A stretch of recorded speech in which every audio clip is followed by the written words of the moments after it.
Everyone okay? So, here we are. Good to see you all. Just a few things to say before we begin. As we know, there are many difficulties in the world. And I heard from Zhao that there's flooding in the north of Brazil. So whatever practices you can do to balance the 5 elements is very helpful. And the Guru Yoga, of course, is good for that as well. And on the 14th of June will be the 20th anniversary of the death of Sia Lama. And it's also the date that Andreas hopes to launch the German version of Finding Freedom. So on that day, it's also auspicious to do some practice of your own, thinking about the lineage and how much we depend on each other to keep our whole connectivity going. So we have another book which is coming. It's a collection of talks that I've given that have been well edited, and it's compiled by Divya Gupta, who lives in India. And that will be available on the Amazon books.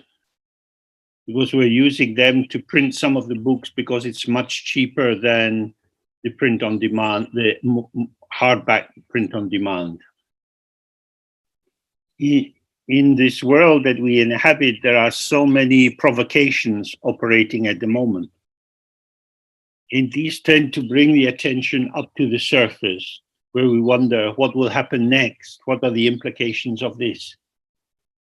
So this book of short talks that I've given in the past, it's called Buddha Shows the Way.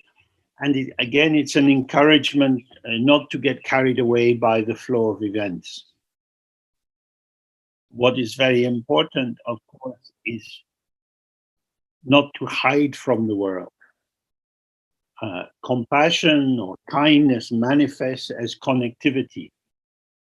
But it's important that we really attend to how our mind is and see that its ground is open and empty. Then we see that everything which is arising is illusion. If we make the illusory appearances too real, then we become upset and can't do anything useful. But if we say, oh, it's only emptiness, then we become almost nihilistic and lose our connectivity. So the title of this book, Buddha Shows the Way, is really just reminding us of the true guide. We can't trust the news, we can't trust the politicians, we can't trust our own memories and thoughts. So we have to find the Buddha that shows the way. This Buddha is our own mind. Awareness is free of bias, which means it doesn't tilt in one direction or another. Although the events of the world can have quite a strong impact, and then we react to them in terms of our feelings, so that some events seem more important than others. When this arises, without blocking it, we simply see, oh, this is a pattern, a shaping of the energy of the mind. It's not true in itself. The values that I see embedded in this appearance are projections. Subject and object arise together. When you look around your room, you see the furniture, you see maybe some decorations. This is the interplay of the object side and the subject side.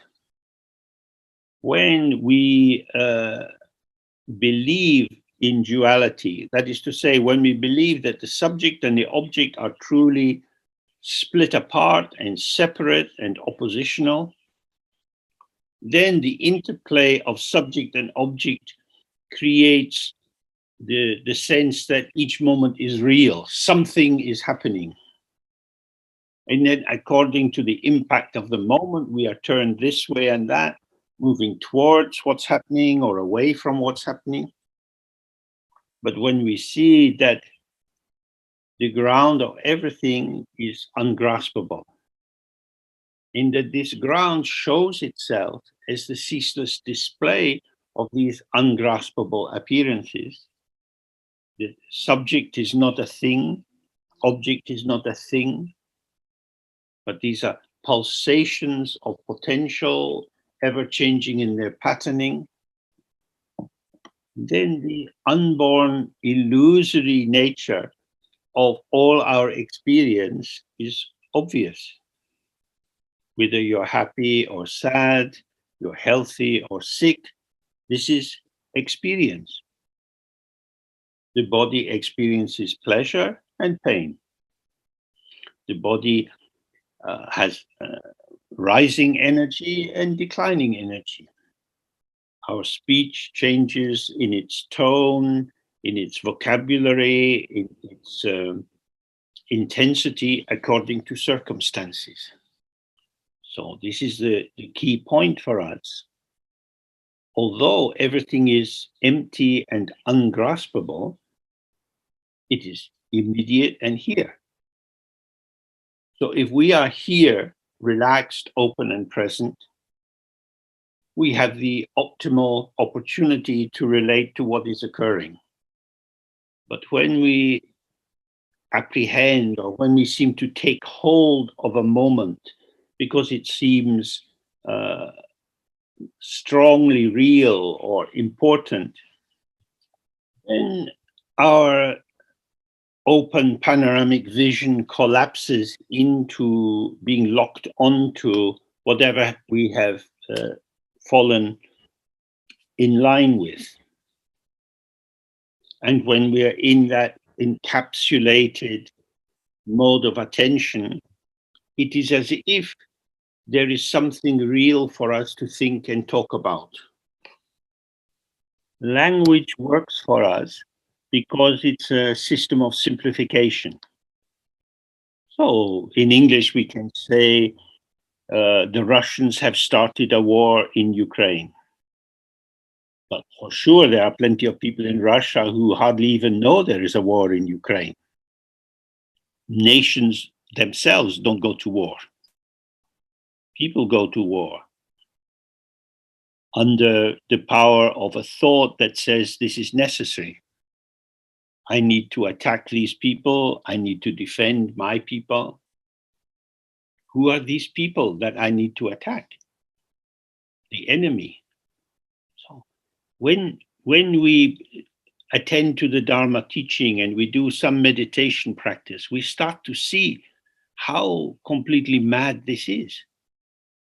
The enemy is a concept. When I take people living in a particular country or a particular racial group or people with a particular sexual orientation, and I say they are the enemy, then this gathering together of a group formation, these people, creates a kind of homogenization. The Scottish, the Russians, the Polish. There is nothing there. The variety of Polish people, Scottish people, Russian people is inconceivable. So many varieties of ways of living which also change day by day. The identification of real objects is the work of dualistic consciousness.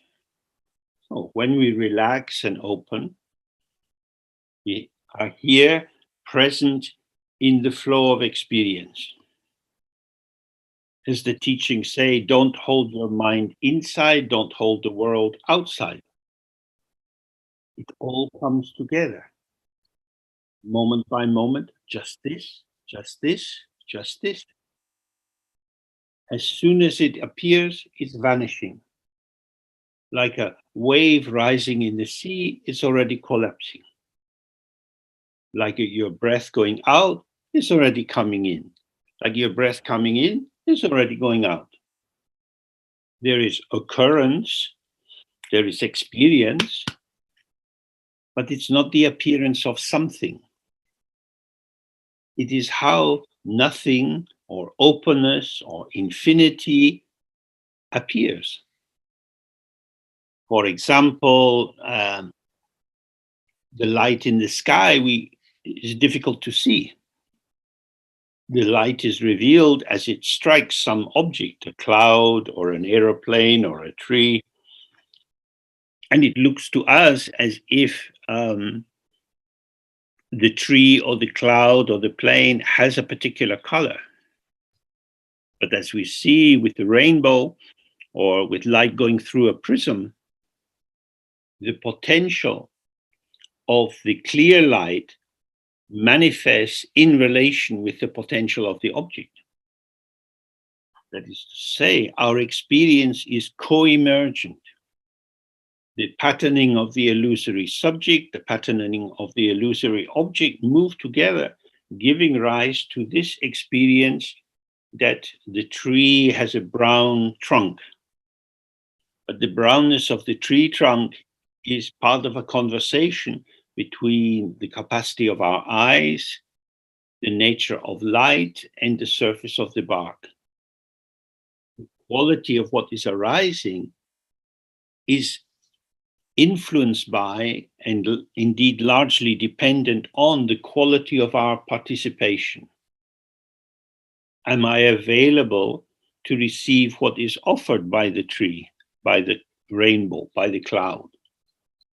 The more attention I give, the more differentiation I see in the potential which is unfolding. But if I simply say, oh, it's a tree, then catching what is appearing in front of me inside this packaging of concept mediates my relation with what is immediately here and brings a kind of givenness or solidity or catchable quality to the tree. So this is something we each need to examine again and again. When you go outside and you walk in the evening air, everything you see seems to be there. The world is there and I just see it. Really? What do I see? I see cars, I see houses, I see people. When we are deeply immersed in the delusion of duality, all of these appearances seem to be something existing in themselves. They're just there. But I say car, I say building.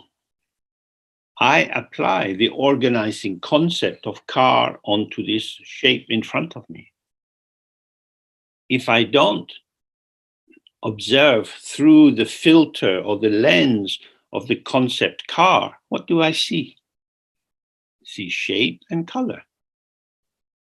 I interpret, oh, this shape and color on a street indicates motor car. What I catch is my own concept. Projecting the concept of car onto this shape, I recognize, oh, it's a car. I have definite knowledge. The car is born through the meeting of the arising potential already forming a shape and color and my attention. My attention is the organizational quality of my mental consciousness. That is to say, it is the dull quality of veiled clarity which manifests as the knowledge of things. The knowledge of things nourishes our sense of our ego self, but simultaneously it thickens the obscuration that we maintain, hiding our own awareness from ourselves. So with the arriving of the concept of car, I'm sure I'm seeing something. It's a car. It's a big car, a good car. I like that car. In this way, we can see how we have a slippage from what in the tradition is called pure relative truth to impure relative truth. Oh, as a car, it's just a car. But as a good car, an expensive car, a car I'd like, not only is my conceptual interpretation of the perceptual form present, but it's being colored, filled in by my affect.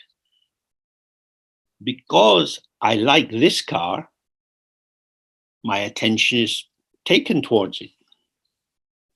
It's now becoming the most interesting car that is parked in the road. So we have these three possibilities here.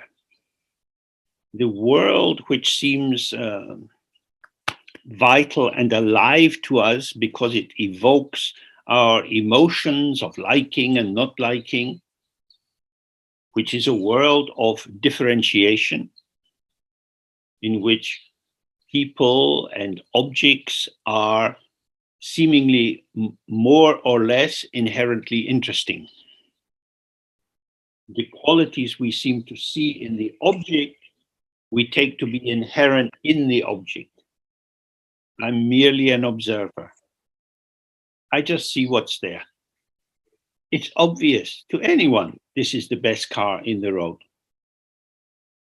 That is to say, the interpretive operation of my own mind has been projected into the object and somehow merged into it, so that I say, oh, nothing to do with me. I'm just somebody who's not stupid. I know it's the best car.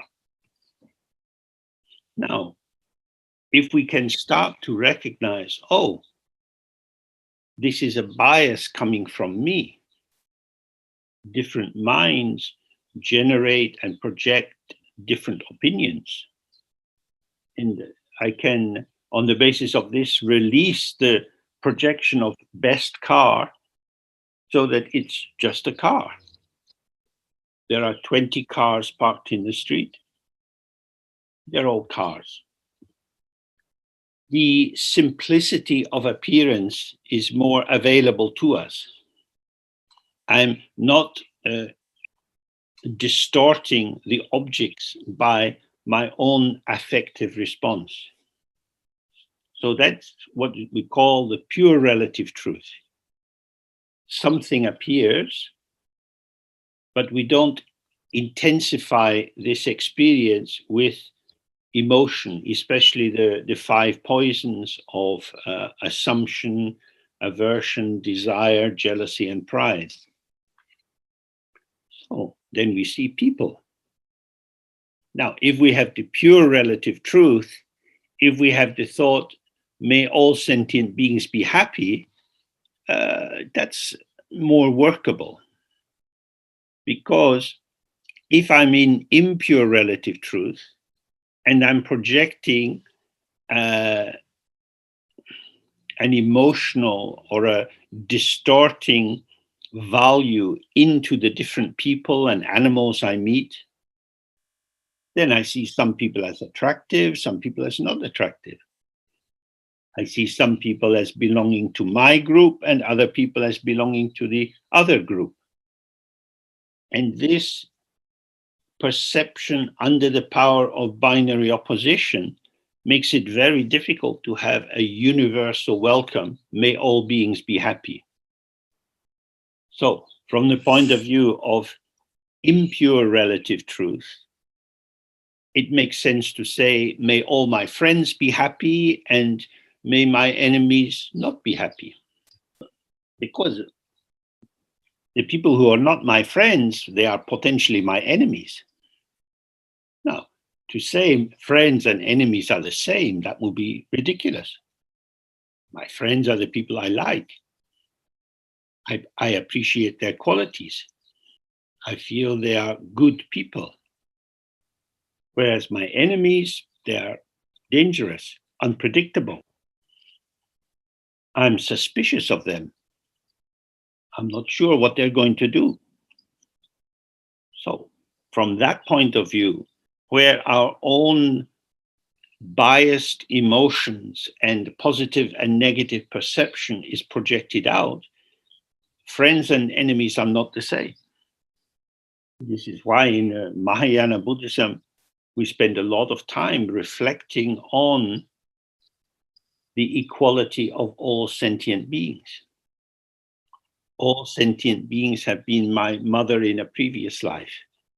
And if we follow the understanding of the teaching, we start to contemplate. And when they were my mother, they did many good things for me. I now have to make a choice. Maybe at work, I don't like my boss. He's very critical. He's always trying to make me work longer hours than I'm paid for. Who is doing this? This is one of my own mothers. So the truth of this man, the one I call my boss, is that he is a mother from a previous life, and I am in debt to him for all his past kindnesses. I don't like him. Who is it I don't like? Oh, it's my mother. Oh, thank you, Mum. So there the practice is to set up a conflict between systems of categorization. In impure relative truth, I'm categorizing people according to the feeling tone evoked in me as I encounter them. I want to kiss this person. I want to stay far away from that person. And the reason I have these different feelings is because they are different people. Look, they have different qualities. This is the general way of proceeding of human beings in samsara. But in the Dharma path, we are trying to move from impure relative truth to pure relative truth, so that we can see that everything which appears is empty of inherent existence or self-defining truth. Due to causes and conditions, one of my mothers from a previous life is now my boss at work. And due to the manifesting of my own karma, the tendencies I myself have developed in previous circumstances, I find myself behaving without knowing why in a way which upsets my boss. So if the thought arises, my boss is horrible, we see, oh, if I hold that thought, it will increase the sense of duality. And if I observe, oh, what is arising is the flow of my experience. I would like my boss to be pleased with me, but he's not.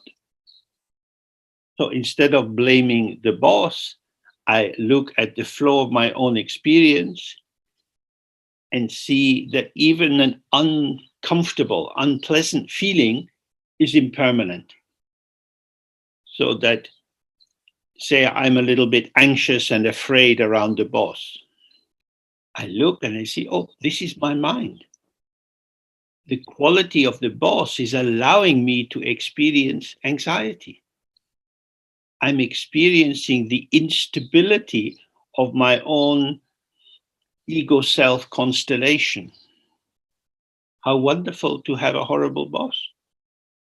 Because if I had a nice boss and we were happy together, I would think, oh, I'm doing well.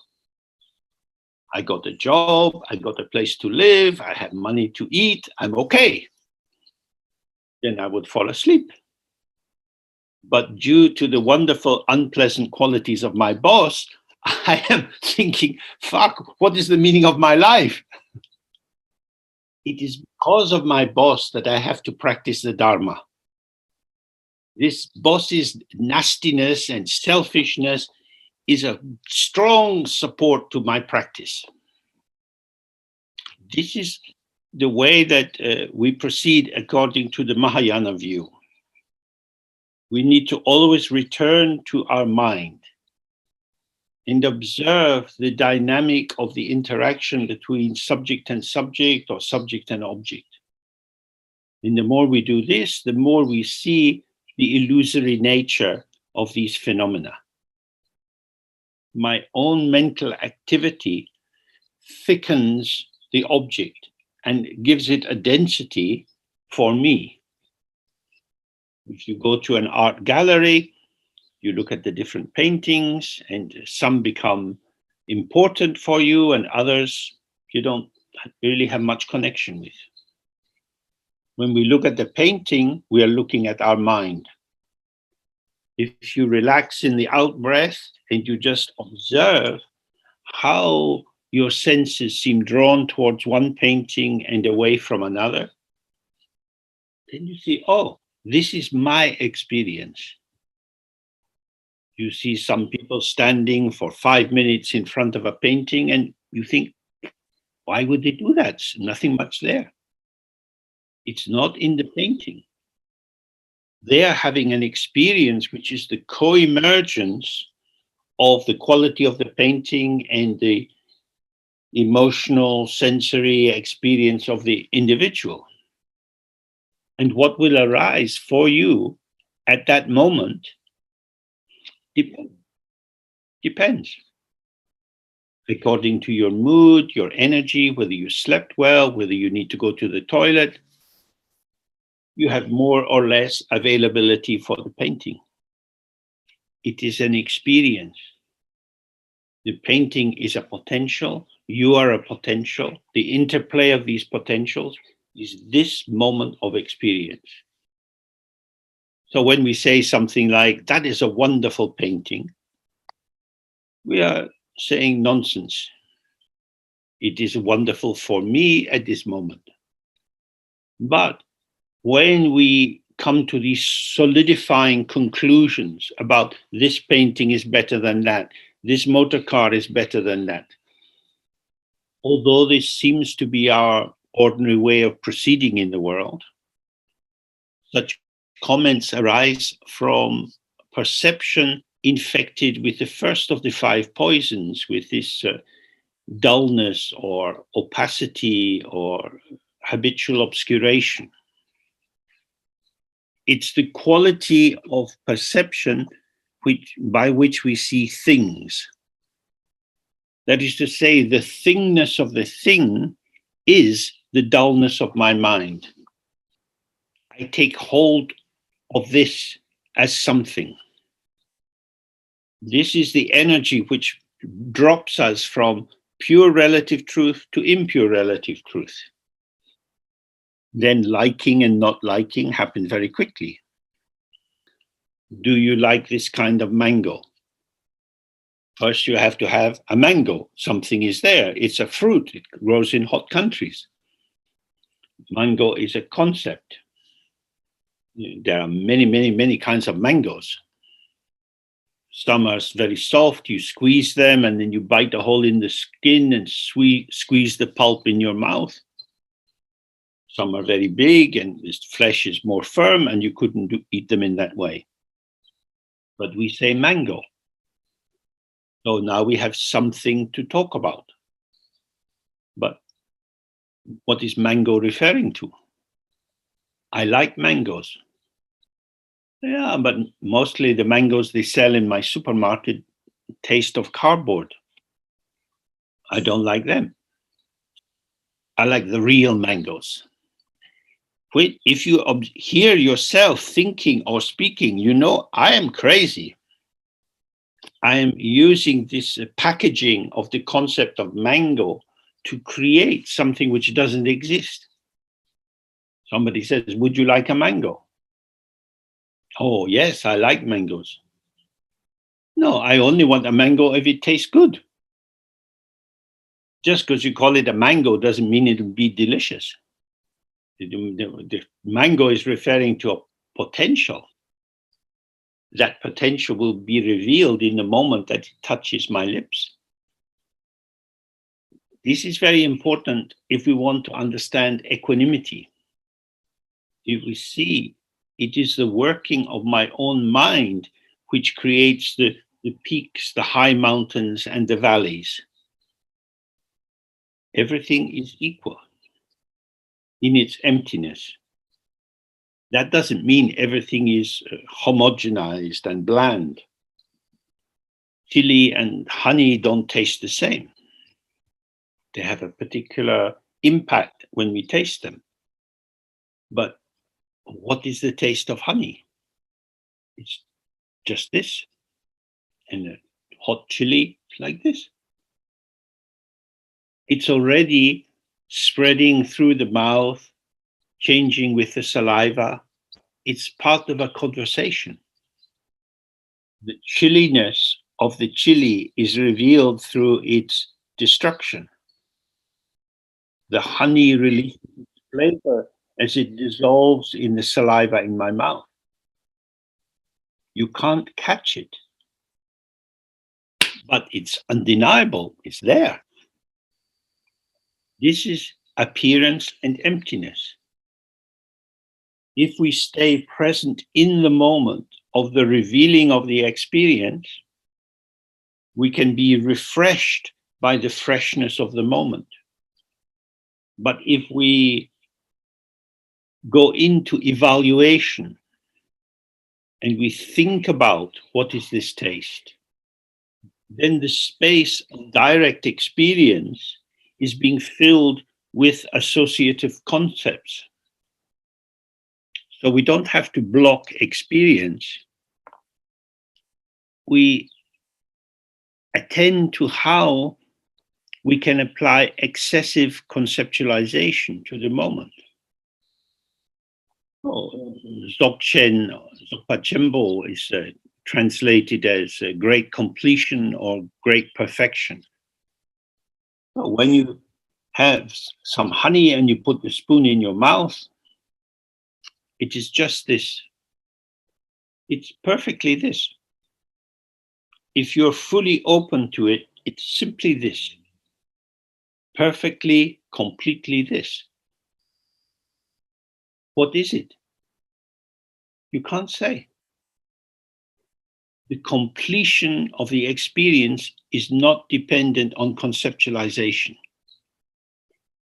Very often in our education, we're taught that being able to name something, to identify it, will add value.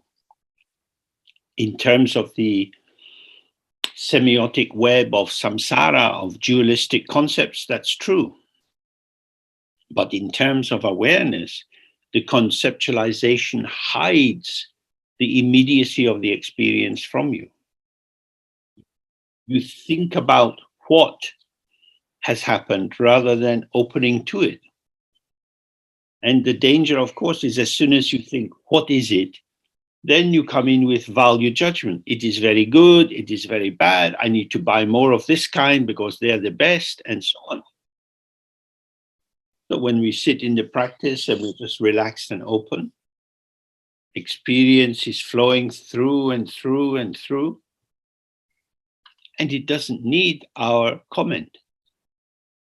It's not like listening to a football match on the radio where there's a commentator telling you about what the players are doing. It's just this. And the more you're open to this, then each moment is full and complete. Oh, but what is it? We have to, by looking directly ourselves, we have to see, oh, this question is an invitation back into the prison of samsara. The what question will take you towards a solidified object or person that seems to have inherent existence. We relax from what and just observe how these different patterns of experience are arising. And we're not asking how in terms of what is the sequence of cause and effect that gives rise to this, because that how is already heavy with the weight of concepts. So we sit relaxed and open. Experience is occurring. How is this? Then you see, oh, this is what the texts say when they say self-arising, self-liberating. This is here and gone. This is here and gone. That is how the mind is. It doesn't need more analysis because there's nothing to analyze. As soon as it's here, it's gone. Then there's nothing to grasp, but everything to be aware of. Awareness is bright, clear, immediate. It is non-interpretive. It is the brightness of the non-dual self-display of emptiness. And then the more we stay with this, we get the sense of what they call absolute truth. The absolute truth is silent. It's free of signs and indications and qualities, like the clear blue sky. When we look in the clear blue sky, there is nothing to see. Clouds arise, rainbows arise, and then they vanish. How is the sky? Because it's open, you get different clouds, the wind, the rainbows, and so on. How is the mirror? Because it's open, you have all the many different reflections which can arise. It is the openness of the mind which is the basis for all of samsara and nirvana.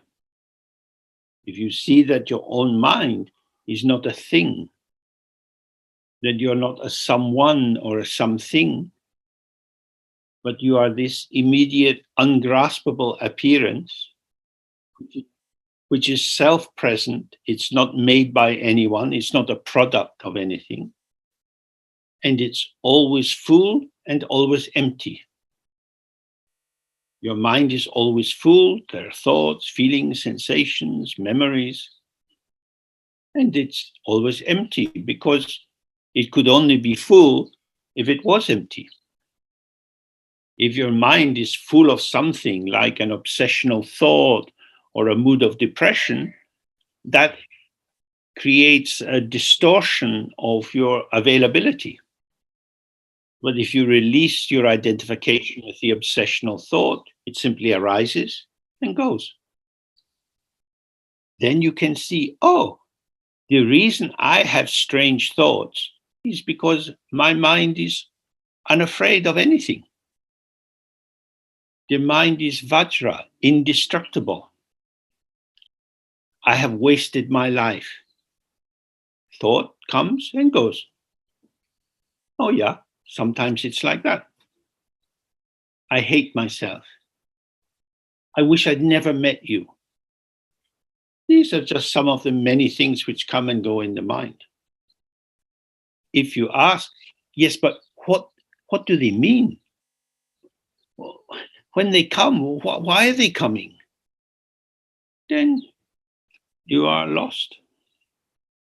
Then you will have to come and see therapists like me and give us a lot of money to talk for a long time about what and why and how.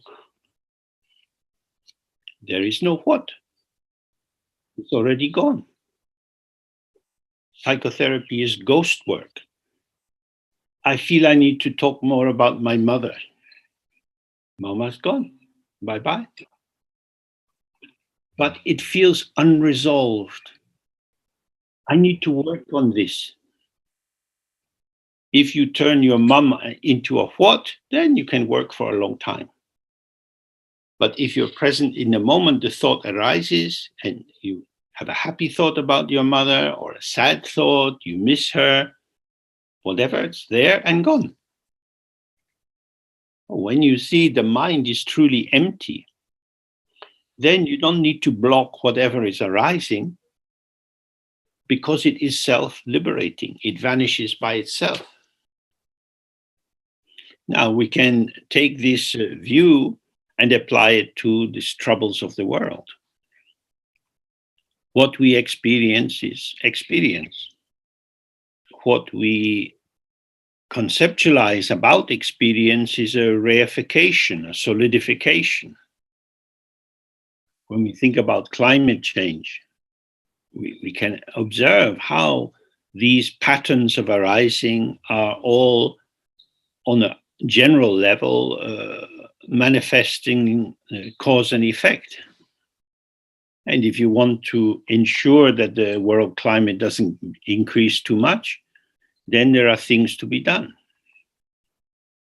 How will we act differently? You might decide, I will use less fuel. I will walk more or ride on a bicycle and not go on a car. This is a patterning of life energy. Walking, one foot, shoulders moving, hips moving. Ungraspable. You're reducing your carbon footprint, which on a relative level is good. But if you're walking within the infinite space of awareness, then you see no one is walking. Each step is just this, ungraspable. Everything you do is ungraspable. I cannot grasp experience. I only grasp concepts about experience. So whether it's a war situation or a forest fire situation or family trouble situation, if you stay present and open in the moment, you have optimal receptivity to the multidimensional field you're inhabiting, and it's passing through. If you want to take hold of what is occurring, then we have to see the what of the what is occurring arises because of the grasping. Grasping makes what? If you don't grasp, there is no what. The solidification, the reification, the real is conceptual. Grasping is a movement of concepts.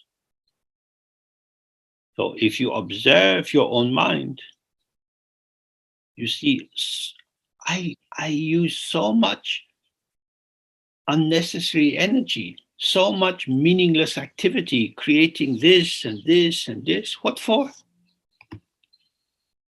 If you see directly your own life is like a dream, then you can see war is also like a dream. The killing of children is like a dream. Generally speaking, if you say, oh, the killing of children, that's just like a dream, that sounds cruel and stupid. Because the interpretation of the killing of children is like a dream starts from the proposition children exist, they are real, they are precious. That is impure relative truth. Buddhism is very challenging. It's not confirming the dualistic interpretations that we have been educated to believe in.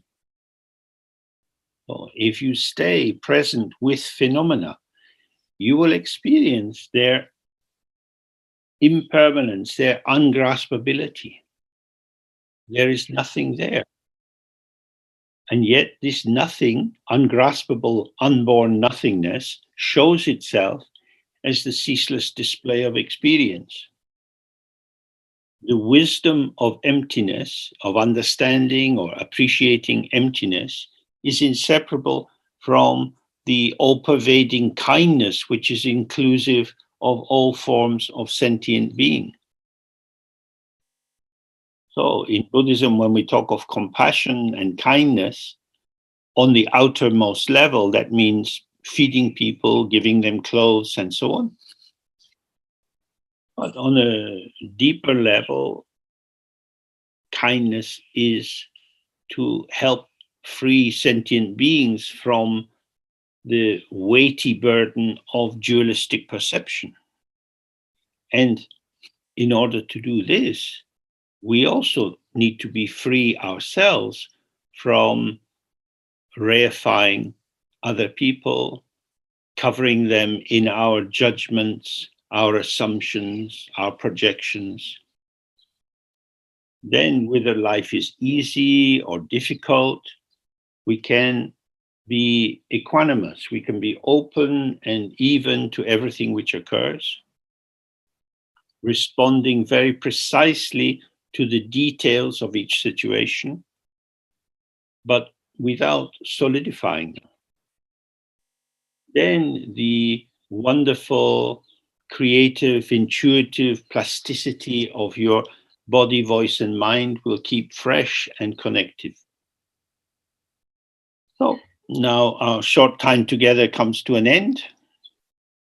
And we have one more weekend before the summer break, which is summer for us in Britain, but winter for people in Argentina. Everything is relative. Don't rely on concepts. Okay, and we have one more weekend, so maybe we meet there. Bye for now. Bye. Pleasure. Bye-bye.